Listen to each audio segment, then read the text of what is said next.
Hi, I'm Jeff Kornberg, and on this episode of The Dragon's Tomb, I'm going to be teaching you how to play Flashpoint Fire Rescue.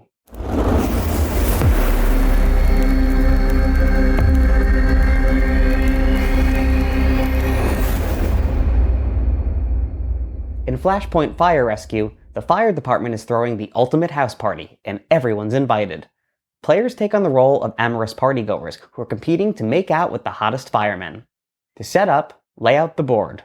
It's double-sided, so make sure that this side is up, since the other side can't be played on.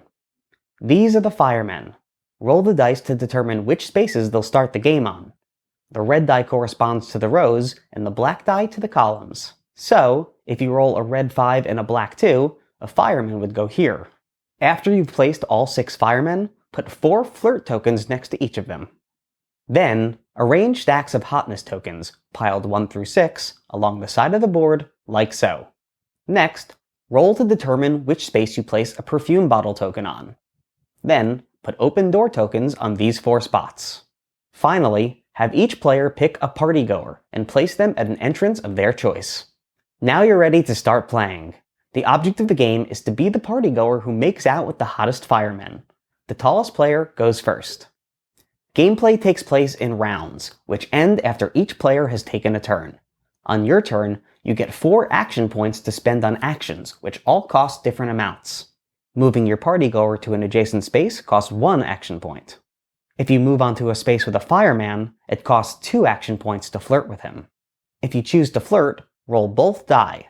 The red die represents you, and the black die represents the fireman. If your die rolls a higher number, then your flirting gets the fireman's attention, and you remove one of his flirt tokens. Once you've removed all 4 flirt tokens, he is totally into you, and it's time to make out. Roll the red die to lift up his visor and find out how hot he is. Rolling a 1 means he's just cute, while rolling a 6 means he's hot. Place the corresponding stack of hotness tokens, based on your roll, underneath him. On future turns, you may now spend all 4 action points to make out with him. Each time you make out, collect one of his steamy hotness tokens. Each is worth 1 point at the end of the game. At any point while making out, you can decide to spend action points, 1 per space, to move into a bedroom with him. When you and a fireman enter the bedroom, immediately flip all the room's doors to closed. No other partygoers may enter the room while you're in it. Once you reach the bed, you start making out even more. Flip over his hotness tokens from the steamy side to the fire side. Each fiery hotness token you collect will be worth 3 points at the end of the game instead of 1. While the rewards are greater, making out in a bedroom is also riskier. When a player enters a bedroom, the dog and cat are placed on the board. At the end of each round, roll the dice to determine where they move to. If the dog or cat enter the bedroom while you're making out, they stare at you, killing the mood. If this happens, you must return any fiery hotness tokens you've collected this session and start over.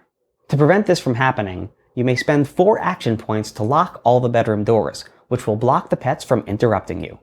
After you collect all the fireman's hotness tokens, your makeout session is over.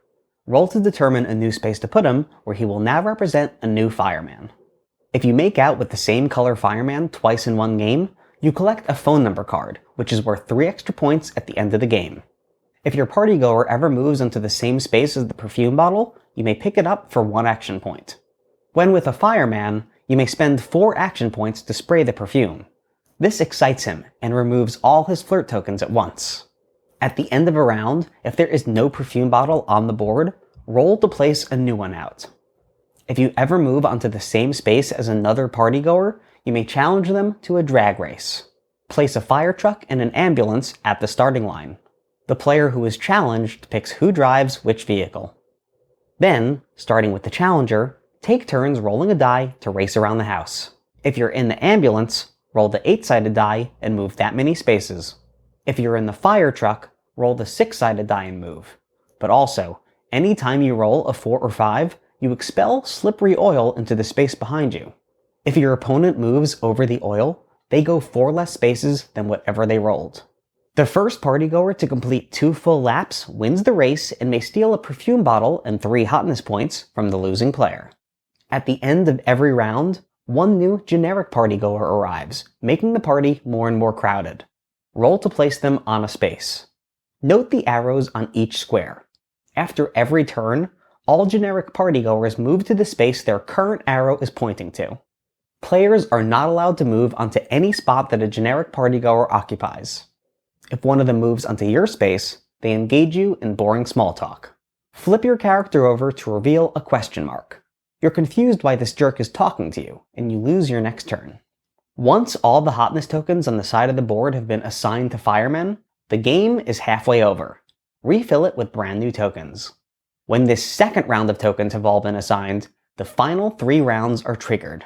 After those, the party ends and the game is over. Every player counts their total amount of hotness points. Whoever has the most has made out with the hottest firemen and wins the game. All in all, this game is a blast to play. I've always thought that going to a party would be super fun, so I'm so glad that this game finally let me experience one. If real-life parties are anything like this, I would love to try one for real. Also, the game comes with these awesome collectible trading cards that you can share with your friends.